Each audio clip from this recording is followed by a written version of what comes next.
Alors bonjour, je m'appelle Hélène Demers et je suis enseignante de français depuis maintenant 13 ans. Dans cette vidéo-ci, qui s'inscrit dans une série où j'aborde la question de l'épreuve uniforme de français au cégep, plus communément appelée l'EUF, donc dans cette vidéo-ci, je traite encore, pour ceux qui me suivent, de cet aspect-là de comment anticiper les questions à l'œuvre puisque vous ne les savez pas avant le jour même de l'examen. Donc, pour ceux qui me suivent, j'ai déjà traité de la question, donc de façon un peu furtive lorsque j'ai commencé à me pencher sur cette question-là en mars. Mais depuis, bon, je suis tombée sur un site d'un ancien professeur du cégep et aussi d'un superviseur à l'épreuve qui nous a donné tous les sujets de l'épreuve uniforme qui a été posée depuis 28 ans, depuis 1996. Donc, dernièrement, je me penchais sur la littérature. Donc, j'ai fait une vidéo sur la littérature québécoise et une sur la littérature française. Mais j'ai pas eu le temps de faire une sur la littérature québécoise. Et donc, littérature contemporaine, pardon. Donc, des années 1981 à aujourd'hui. Je voulais faire une synthèse, mais j'ai pas eu le temps. Donc, je veux quand même donner, pour ceux qui vont passer l'examen de demain, je veux vous donner une synthèse de où j'en suis, moi, arrivé après ces mois-là où j'ai aidé plus d'une trentaine d'élèves à réussir l'examen, à s'y préparer. Donc, qu'est-ce qui ressort d'autres constats qu'on peut faire pour se sentir prêt à cet examen-là? Bien, dans un premier temps, hein, il y a toujours deux façons de répondre possibles pour toutes les questions. Donc, soit que j'y vais avec un plan démonstratif ou soit que j'y vais avec un plan comparatif. Donc, si j'y vais avec un plan démonstratif, bien, je vais finalement ajouter des arguments. Je vais dire oui parce que X et oui parce que Y. Puis aussi, ça va être oui parce que idée secondaire et oui parce que idée secondaire. Bon, je pourrais y aller avec la réfutation non parce que X et non parce que Y. Mais l'idée, c'est que je démontre et j'ajoute des arguments ici pour démontrer que j'ai entièrement raison. Mais je pourrais aussi opter pour la comparaison. Donc, j'ai déjà montré hein, dans les vidéos qui traitent des littératures françaises et québécoises, j'ai déjà montré que on peut dire oui, c'est pareil, bon, chez tel texte français, mais c'est différent parce que, bon, finalement, ils ont pas les mêmes sources culturelles. Fait qu'on peut dire ça. Mais il y a aussi un autre argument qui ressort des examens et c'est celui-là que je veux vous présenter ici dans le plan comparatif.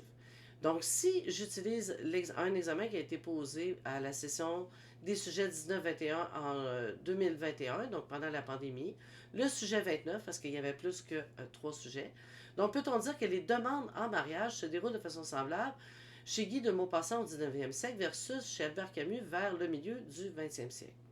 Et là, je rappelle que partez toujours hein, des définitions qui sont attribuées aux mots dans l'énoncé. Donc, j'ai fait une vidéo là-dessus que je vous mets ici le lien. Et donc, ça m'a permis d'élaborer deux types de plans. Donc, je vais commencer par le plan démonstratif pour quand même vous montrer qu'on peut faire les deux réponses. Donc, oui, c'est semblable parce que dans les deux cas, selon le premier sens du mot mariage, la demande revêt un caractère solennel, important, voire légal. Donc, quand on fait une demande en mariage, finalement, c'est un peu un contrat. Hein? Fait que ça a toujours un caractère un peu solennel.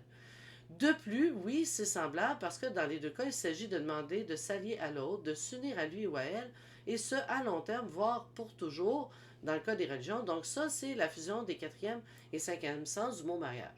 C'est ce qui me permettrait de faire un plan démonstratif. Donc, je fais juste rappeler que parmi les sujets qui ont été posés, on peut hein, presque toujours opter pour démontrer qu'on a raison, oui et non. Oui et oui, je veux dire. Mais quand on a des sujets qui ont été écrits à des époques différentes, le deuxième argument peut toujours reposer, ben, presque toujours, du moins c'est ce qui ressort dans ce que j'ai pu regarder jusqu'ici, donc sur cependant non en raison des mœurs et coutumes. Donc, si je reprends le mot mariage, ben en fait, le sujet sur le mariage, donc oui, c'est semblable parce que dans les deux cas, il y avait vraiment un caractère solennel et c'est vrai. Cependant, c'est différent selon les mœurs, puisque chez Maupassant, c'est l'homme qui fait la demande, tandis qu'avec Albert Camus, puisqu'on est à l'ère du féminisme, hein, Albert Camus, Simone de Beauvoir et tout ça, donc ici, c'est la femme qui fait la demande.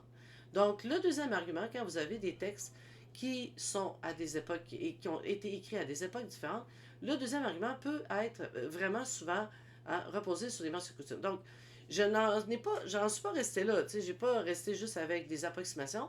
J'ai utilisé un document Excel et j'ai fait la moyenne de tous les sujets qui avaient été posés en faisant fi de la pandémie, puisque là, ce ne sont pas un sujet sur trois, tu sais, il n'y a pas trois sujets, il y en a plusieurs.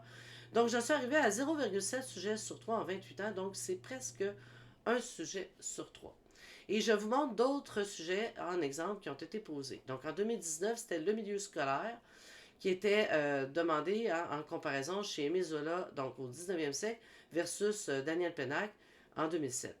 Donc, c'est évident que le rapport au maître d'école était différent, on s'en doute, sans même avoir lu les textes. En 2018, on demandait de comparer les situations familiales chez Éric Dupont versus La vallée des Avalées de Régent Ducharme, 1966. Donc là aussi, on peut s'attendre à ce que, étant donné que la cellule familiale a changé, eh bien les situations aussi risquent d'être présentées de façon différente sans même avoir lu les textes. 18 mai 2016, les personnages féminins ont-elles les mêmes attentes chez Gustave Flaubert versus chez Molière? Bon, c'est sûr qu'on pourrait mettre un bémol ici, puisque Molière a représenté souvent de façon avant-gardiste les femmes, mais peut-être que quelque chose pourrait ressortir à tout le moins ici. Et sinon, j'ai voulu démontrer que cette idée-là de comparer des textes à différents intervalles de temps était là dès les débuts, parce que c'est sûr que dans l'esprit de l'analyse littéraire, on veut souvent montrer l'universalité de l'être humain. C'est pour ça qu'existe l'analyse littéraire, c'est de démontrer que finalement, nous représentons que l'humain, ce qu'il ressent, ce qu'il vit, c'est universel selon les époques. Donc, c'est pour ça que dès les débuts, on a posé des questions. Donc, on avait ici, et même des fois, dans un même examen, en 2002, dans un même examen, on avait deux sujets qui présentaient des textes écrits à différents intervalles, et même des fois, vous allez voir celui-là ici, il est très intéressant. Donc, Jean de La Fontaine versus Voltaire pour la condamnation de condamner l'attitude d'une veuve. Est-ce qu'elle respecte les règles entourant le veuvage? Et ici, le vice d'un personnage. Donc, ici, c'est l'avarice. Donc, l'avarice chez Molière versus l'avarice chez Séraphin, notre avare québécois. Donc, vraiment, c'est un des sujets qui ressort, je répète, selon les statistiques, quand on fait fi de la pandémie, 0,7 sujets, dont vous pouvez peut-être anticiper, si vous le recevez le jour même, vous pouvez dire, oh, tiens, j'ai un sujet ici, dont le deuxième argument, il est déjà forgé. Je pourrais dire que les mœurs et coutumes sont différentes, et là, les sous-arguments vont être selon les sujets. Donc ici, c'est l'homme qui fait la demande. Si vous êtes dans le système scolaire, on peut anticiper le rapport au maître déjà. Ici va être plus personnel et ici plus distant. Donc, voyez-vous, on pourrait continuer comme ça bien longtemps. Mais je voulais vous donner un autre astuce. Donc, les deux plans, la synthèse de ce qui ressort de comment répondre aux questions et un argument possible quand vous avez des textes qui ont été écrits à différents intervalles de temps. Donc voilà, c'est ce qui conclut ma vidéo d'aujourd'hui. Je souhaite à tous ceux qui vont passer l'examen, franchement, demain, j'espère que vous allez être prêts. Vous avez plein d'astuces, vous avez ce site-là aussi qui est incroyable.